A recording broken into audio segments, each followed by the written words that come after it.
नमस्कार, हमारे digital platform में आपका स्वागत है। नजर डालते हैं हिमाचल प्रदेश की 10 सबसे बड़ी और अहम खबरों पर।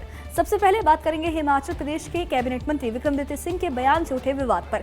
हिमाचल प्रदेश की राजनीति में इन दिनों मुद्दे कम और बयान ज्यादा चर्चा में है। लोक निर्माण मंत्री विक्रमादित्य सिंह के एक बयान ने सियासी माहौल को गरमा दिया है। उन्होंने बाहरी राज्यों से आए कुछ अधिकारियों पर आरोप लगाते हुए कहा कि अधिकारी हिमाचल की जमीनी हकीकत नहीं समझते और संसाधनों की बंदरबाट में लगे हुए हैं। बयान सामने आते ही प्रशासनिक हलकों में हलचल मच गई, लेकिन असली झटका तब लगा जब अपनी ही सरकार के मंत्री विक्रमादित्य के समर्थन में खड़े नहीं दिखे। पंचायती राज मंत्री अनिरुद्ध सिंह ने दो टूक कहा कि अधिकारियों पर इस तरह का आरोप लगाकर अपनी कमियों को छिपाना ठीक नहीं है। उन्होंने कहा कि मेहनत से अधिकारी यहां तक पहुंचते हैं और उनके साथ ऐसा कभी नहीं हुआ जैसा विक्रमादित्य सिंह दावा कर रहे हैं। इतना ही नहीं, कैबिनेट मंत्री जगत सिंह नेगी ने भी इस बयान से असहमति जताई। अब विक्रमादित्य सिंह अपने रुख पर कायम है। उन्होंने साफ कहा कि हिमाचल के लोगों के हक उनके लिए सर्वोपरि है और ये जो सही समय आने पर वो अधिकारियों के नाम भी सार्वजनिक करेंगे। इस पूरे विवाद की जड़ डिप्टी सीएम मुकेश अग्निहोत्री के पहले दिए गए बयान से जुड़ी मानी जा रही है। सवाल यही है कि क्या ये सिर्फ एक बयान है या सरकार के भीतर जो कांग्रेस की सरकार है हिमाचल में, उसमें कोई अंदरूनी खींचतान सामने आ रही है। देखिए, अगर किसी मंत्री ने, दुर्भाग्य की बात है अगर किसी मंत्री ने बोला है, ऑफिसर जो है वो पिलर्स होते हैं, जो प्रशासन होता है वो सरकार के पिलर होते हैं। नो मैटर व्हाट वो कौन से क्षेत्र से बिलोंग करते हैं, कौन से स्टेट से बिलोंग करते हैं। जो यहाँ पे स्टेट में हमारे अधिकारी सेवा दे रहे हैं, जो बाहरली, वो नो मैटर व्हाट कौन से स्टेट से बिलोंग करते हैं, अच्छा काम कर रहे हैं। ऐसा नहीं है कि वो अच्छा काम नहीं कर रहे हैं। और अगर मैं समझता हूँ कोई नहीं कराना जानता तो ये तो उनकी कमी है, सरकार की कमी नहीं है। हो सकता है वो जो फंड की बात करी है कि फंड जो है वो प्रॉपर एलोकेशन जो है वो नहीं हो रही है। फाइनेंस आपको पता है, फाइनेंस जो है माननीय मुख्यमंत्री जी कैसे मैनेज कर रहे हैं बड़ी मुश्किल से। नहीं, ये तो मैं इस बात से बिल्कुल इत्तेफाक नहीं रखता हूँ। बहुत सारे हमारे यहाँ पर बाहर के जो प्रदेशों से हमारे यहाँ पर सर्विस कर रहे हैं, अच्छा काम भी कर रहे हैं। ये गुण दोष तो दोनों तरफ भी होता है, तो ये स्पेसिफिक होना चाहिए कि कौन ठीक नहीं है। उनके खिलाफ जो है खाली एक जनरल स्वीपिंग स्टेटमेंट देने से काम नहीं चलता है, बल्कि जो अच्छा काम कर रहे हैं उनको भी जो है किस्म से आप हतोत्साहित कर रहे हैं। देखिए, मैं नहीं कह रहा हूँ, पहली बात तो देखिए मैं साफ करना चाहता हूँ कि मेरे लिए या हमारे लिए हिमाचल प्रदेश के हित, हिमाचल के 75 लाख लोगों के हित हमारे लिए सर्वप्रिय है, सर्वश्रेष्ठ। उसमें कोई भी कॉम्प्रोमाइज़ किसी भी स्तर पे हम बर्दाश्त नहीं करेंगे। नंबर 1। नहीं, नाम देखिए, नाम लेना सार्वजनिक रूप से सही नहीं है। जहाँ पर भी इस बात को रखना है वो रखेंगे और निश्चित तौर से रखेंगे, पूरे दमखम के साथ रखेंगे।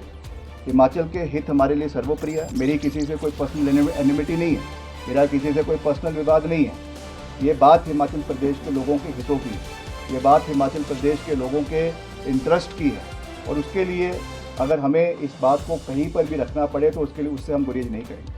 आगे बढ़ेंगे और बात करेंगे अर्की अग्निकांड की ओर, जिसमें मौत का आंकड़ा बढ़कर 10 हो गया है। सोलन जिले के अर्की बाजार में भीषण अग्निकांड हुआ, जिसमें हिमाचल के सबसे दर्दनाक हादसों में से शामिल किया गया है। इस हादसे में अब तक 10 लोगों की मौत की पुष्टि हो चुकी है। 3 लोग अभी भी लापता हैं और तीसरे दिन भी सर्च ऑपरेशन लगातार जारी है। एनडीआरएफ, पुलिस, प्रशासन और स्निफर डॉग स्क्वाड मलबे में तलाश कर रहे हैं। आग इतनी भयावह थी, इतनी भयानक थी, किसी भी शव को पूरी हालत में नहीं निकाला जा सका है। अब तक सिर्फ मानव अवशेष ही मिले हैं, जिससे पहचान की प्रक्रिया भी बेहद मुश्किल हो गई है। आगे बात करेंगे अर्की में जयराम ठाकुर के दौरे के बारे में और राहत कार्यों पर। अर्की अग्निकांड के बाद नेता प्रतिपक्ष और पूर्व मुख्यमंत्री जयराम ठाकुर घटनास्थल पर पहुंचे। उन्होंने पीड़ित परिवारों से मुलाकात की और गहरी संवेदनाएं भी व्यक्त की। जयराम ठाकुर ने राहत और बचाव कार्यों पर गंभीर सवाल उठाए। उन्होंने कहा कि मौके पर पहुंची दमकल की गाड़ियां छोटी थी और उनमें पानी जल्दी खत्म हो गया। अगर संसाधन पर्याप्त होते तो नुकसान कम किया जा सकता था। वहीं बीजेपी शहरी अध्यक्ष शैलेंद्र गुप्ता ने भी सरकार से प्रभावित परिवारों को तुरंत पर्याप्त मुआवजा देने की मांग की है। उन्होंने सिलेंडर के अवैध भंडारण की आशंका जताते हुए निष्पक्ष जांच और सख्त कार्रवाई की मांग की। और लोगों की दुखद मृत्यु हुई है, क्योंकि बाहर निकलने की गुंजाइश नहीं बनी। संभवतः रात का समय था, सब लोग आराम कर रहे थे, सोए हुए थे और उसमें जो लोग हैं उनके बारे में जो जानकारी उनको अभी तक मिली है नेपाल के और बिहार के भी, और जो यहाँ पर लेबर का काम करते तो स्वाभाविक रूप से दिन भर मजदूरी करने के बाद, थकान के बाद वो लोग आराम कर रहे थे। चलिए अब आगे बढ़ते हैं और बात करते हैं हिमाचल प्रदेश में मकर संक्रांति के त्योहार के बारे में। मकर संक्रांति पर हिमाचल प्रदेश पूरी तरह आस्था और संस्कृति के रंग में रंगा नजर आया। तत्तापानी में श्रद्धालुओं ने गर्म जल कुंडों में पवित्र स्नान किया। मान्यता ये है कि इस दिन स्नान करने से रोगों से मुक्ति मिलती है। मंडी में माघ साजे की परंपरा निभाई जाती है। माघ साजी या माघ साजे इसे कहा जाता है और खिचड़ी का भोग लगाया जाता है और इसी तरीके से ये परंपरा निभाई गई और खिचड़ी का भोग लगाया गया। रेणुका जी मंदिर में भी विशेष पूजा और हवन हुई। नाहन मेडिकल कॉलेज में मरीजों को फल वितरित किए गए इस दिन और चंबा में सदियों पुरानी अनोखी लोहड़ी ने एक बार फिर हिमाचल की संस्कृति और उसकी विरासत को जिंदा कर दिया। आगे बात करेंगे दिल्ली में हिमाचल सीएम की बैठक के बारे में। हिमाचल प्रदेश के मुख्यमंत्री दिल्ली दौरे पर हैं। कल उनकी मुलाकात वित्त मंत्री निर्मला सीतारमण से होगी। परसों केंद्रीय मंत्री मनोहर लाल खट्टर से उनकी बैठक तय है। बीजेपी अध्यक्ष जेपी नड्डा से भी उनकी मुलाकात संभव मानी जा रही है। इन बैठकों में राज्य की आर्थिक स्थिति, कर्ज और विकास योजनाओं पर चर्चा होने की उम्मीद जताई जा रही है। अब बात करते हैं हिमाचल के हमीरपुर में जो नए उपायुक्त नियुक्त किए गए हैं उनके बारे में। गंधर्व राठौर ने हमीरपुर जिले के उपायुक्त का पदभार संभाल लिया है। उन्होंने कहा कि सरकारी योजनाओं को धरातल पर उतारने के लिए खुद वो मैदान में उतरेंगे। महिला सशक्तिकरण और जन समस्याओं का समाधान उनकी प्राथमिकता रहेगा। गंधर्व जो राठौर है वो 2016 बैच के IAS अधिकारी हैं। उन्होंने बिना किसी कोचिंग के UPSC परीक्षा पास की, जो लाखों युवाओं के लिए प्रेरणा मानी जाती है। अब इसके बाद बात करेंगे मनाली की एक अनोखी खबर के बारे में। मनाली में जो देवादेश आया है जिससे 1.5 महीने मनाली में सन्नाटा रहेगा। जी हाँ, मनाली की ऊंची घाटी के 9 गांव में देवादेश लागू हो गया है। अगले 1.5 महीने तक मंदिरों के कपाट बंद रहेंगे। टीवी, रेडियो और मोबाइल पर रोक रहेगी। खेतों में काम और किसी भी तरह के शोर शराबे पर प्रतिबंध रहेगा। मान्यता ये है कि इस दौरान देवी देवता तपस्या में लीन रहते हैं। ग्रामीणों के साथ साथ पर्यटक भी इस परंपरा का पूरी श्रद्धा से पालन कर रहे हैं। आगे बढ़ते हैं जल शक्ति विभाग के पैरा कर्मियों के अल्टीमेटम के बारे में बात करते हैं। जल शक्ति विभाग के पैरा कर्मचारियों ने सरकार को ये साफ चेतावनी दी है। मांग ये की है कि 8 साल की जगह 5 साल की पॉलिसी बनाई जाए ताकि उन्हें पेंशन और OPS का लाभ भी मिल सके।